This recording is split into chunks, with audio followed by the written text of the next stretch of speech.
मिराज आलम एक भारतीय मजदूर सऊदी अरब में काम करता था। वहाँ एक अरबी व्यक्ति ने उस पर आरोप लगाया कि उसने उसकी पत्नी को गलत तरीके से छुआ। मिराज को सजा लगभग होने वाली थी। जब सजा का दिन आया तो मिराज ने न्यायाधीश के सामने अपनी सच्चाई और बेगुनाही का बहुत ही प्रभावशाली ढंग से पेश किया। मिराज की बातों से न्यायाधीश को यकीन दिलाया कि वह निर्दोष है। मिराज ने ऐसा क्या कहा कि उस अरबी व्यक्ति की पत्नी ने जज के सामने सब कुछ सच सच बता दिया, जिसके कारण मिराज की सजा माफ हो गई और उसके बदले में उसे उसके मेहनत का सारा पैसा ब्याज सहित उसे वापस मिलता है। कहानी बहुत ही इंटरेस्टिंग है, बहुत ही मजेदार है। कहानी को आप अंत तक सुनिए, आपको जरूर इसमें मजा आएगा। कहानी शुरू करूं उससे पहले आपसे वही विनती निवेदन की वीडियो को लाइक कर दीजिए, चैनल को भी सब्सक्राइब कर दीजिए, जिससे मेरा हौसला बढ़ता रहे और मैं आपके लिए ऐसी ही नई नई कहानियां ढूंढ कर लाता रहूं। नमस्कार साथियों, स्वागत है आपका आपके अपने YouTube चैनल गुलशन की कहानी पर। मैं हूं आपका दोस्त गुलशन सिंह, हाजिर हूं आपकी सेवा में एक नई कहानी के साथ। मिराज आलम भारत के राजस्थान का रहने वाला एक नौजवान था। इसकी शादी हो जाती है और शादी के कुछ दिनों के बाद ही उसकी पत्नी उसके खिलाफ तलाक का मुकदमा दायर करती है और तलाक का कारण बताती है कि उसका पति मिराज आलम नामर्द है। कोई भी औरत किसी नामर्द व्यक्ति के साथ में अपनी जिंदगी गुजारना नहीं चाहती, क्योंकि औरत के भी अपने कुछ अरमान है, उसके भी कुछ अपनी इच्छाएं, कुछ उम्मीद होती है मर्दों से। पर कोई मर्द अगर उसके उम्मीदों पर खरा ना उतरे तो कोई भी औरत ऐसे मर्द के साथ में नहीं रहना चाहेगी जो उसके शारीरिक सुख को पूरा ना कर सके। ऐसी ही कुछ कहानी मिराज की पत्नी की भी थी। मिराज उसे संतुष्ट नहीं कर पाता था, जिसके कारण मिराज की पत्नी नाराज रहती थी और हार करके उसने अपने पति से तलाक ले लिया। जब उसकी पत्नी ने तलाक के लिए मुकदमा दायर किया, उसके बाद से मिराज अपने गांव में भी किसी को अपना चेहरा नहीं दिखाना चाहता था। वह अपने आप में शर्मिंदगी महसूस करता था कि उसकी पत्नी ने उसके खिलाफ नामर्द होने की शिकायत की है। उसे ऐसा लगता था कि सब उससे क्या बोलेंगे कि वह एक नामर्द है। अब वह इस गांव में रहना ही नहीं चाहता था। इसके बाद उसने एक एजेंट के थ्रू सऊदी अरब में काम के लिए वीजा लगवाया। वीजा आने में अभी समय था। इसी बीच में मिराज ने एक हकीम से संपर्क किया और उससे अपनी शारीरिक कमजोरी के बारे में बताया। उस हकीम ने मिराज को कुछ ऐसी जड़ी बूटी दी। उससे कहा कि जैसा मैं तुम्हें कहता हूँ उस तरह से तुम इस 1 महीने की दवा को प्रयोग करो, उसके बाद से तुम्हारी सारी कमजोरी दूर हो जाएगी और तुम संपूर्ण रूप से एक पुरुष बन जाओगे। उसके बाद से मिराज हकीम के द्वारा दी गई दवाई का सेवन करने लगता है और उसके कुछ दिनों के बाद ही उसका वीजा लग जाता है सऊदी अरब के लिए।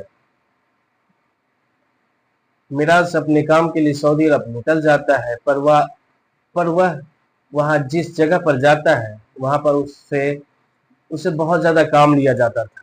उसे जो कह करके सऊदी अरब बुलाया गया था वह काम को छोड़ करके उससे दूसरा काम करवाया जाता था। उसे सही समय पर खाना भी नहीं दिया जाता था और लगभग 16 से 18 घंटे से भी ज्यादा उससे काम करवाया जाता था, जिसके कारण मिराज धीरे धीरे शारीरिक तौर पर और दिमागी तौर पर भी कमजोर रहने लगता है। काम की ज्यादा प्रेशर को देखते हुए एक दिन मिराज उस जगह को छोड़ करके भाग जाता है और अपने एक दोस्त के यहाँ पहुंच जाता है, जो सऊदी अरब में ही दूसरी जगह पर काम कर रहा था। मिराज अपने दोस्त के यहाँ जाता है और उसके बाद वहीं से अपने लिए नौकरी की तलाश करने लगता है, क्योंकि वह अपने गांव जाना नहीं चाहता था। क्योंकि उसे ऐसा लगता था कि कई सालों के बाद अगर वह गांव जाएगा तो सभी उसके बारे में भूल जाएंगे। वह किसी के मुंह से अपने लिए नामर्द सुनना नहीं चाहता था। कई दिनों के बाद मिराज की मुलाकात वहीं पास में ही रहने वाले एक अरबी नागरिक से होती है, जो वहां पर जानवरों की खरीदने और बेचने का काम किया करता था।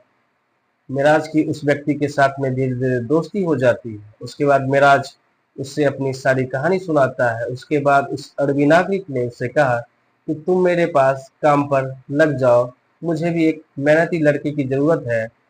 दोनों के बीच में तनख्वाह को लेकर के बात बन जाती है और उसके बाद से मिराज वहीं पर उसके पास काम करने लगता है।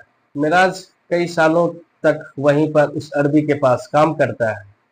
मिराज के पास अपना कोई बैंक अकाउंट नहीं था, जिसके कारण वह उस अरबी मालिक से ही कहता है कि मेरे पास अपना कोई बैंक अकाउंट नहीं है, मैं जब भी गांव जाने लगूंगा तब मैं आपसे अपना पैसा वापस दे दूंगा। मिराज जब से उस अरबी के पास काम करने लगा, उस अरबी के धंधे में बरकत होने लगी। वह पहले से ज्यादा मुनाफा कमाने लगा, जिससे खुश होकर के उस अरबी ने मिराज से कहा कि अब से जो भी मुनाफा होगा उसमें तुम्हारा भी 2% का कमीशन होगा, क्योंकि जब से तुम मेरे पास काम करने आए हो हमारे काम में बरकत हुई, हमारे काम में दिन दुनी रात चौगुनी मुनाफा देखने को मिला है। इस चीज को सुनने के बाद मिराज और भी ज्यादा मेहनत करने लगता है। मिराज लगभग 5 साल तक वहां पर काम करता है।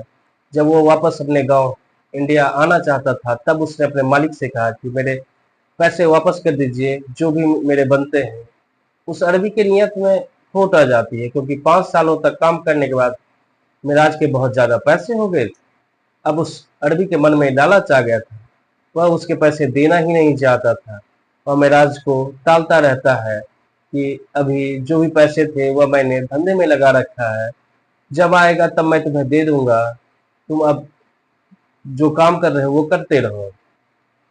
उसके बाद से उस अरबी ने मिराज से कहा कि तुम जो दूसरी जगह पर रहते हो, कमरा लेकर के तुम मेरे घर पे ही आकर के रहने लगो। मेरे घर पे भी एक कमरा खाली है और उसी में रह लिया करो, जिससे तुम्हारे खर्च भी कम हो जाएंगे। उसके बाद मिराज अपने मालिक के घर में ही रहने लगता है। इधर इस अरबी मालिक ने मिराज के खिलाफ एक ऐसा षड्यंत्र रचा जिसमें वह अपनी पत्नी और अपने 2 दोस्त को शामिल कर लेता है। एक दिन उस अरबी की पत्नी ने मिराज से बाजार से कुछ सामान लाने को कहा। मिराज सामान लेकर के आता है और सामान अपनी मालकिन को देकर के अपने कमरे में चला जाता है। वह अपने कमरे में लेटा हुआ था कि तभी 2 आदमी आकर के उसके कमरे के दरवाजे को पीटने लगते हैं।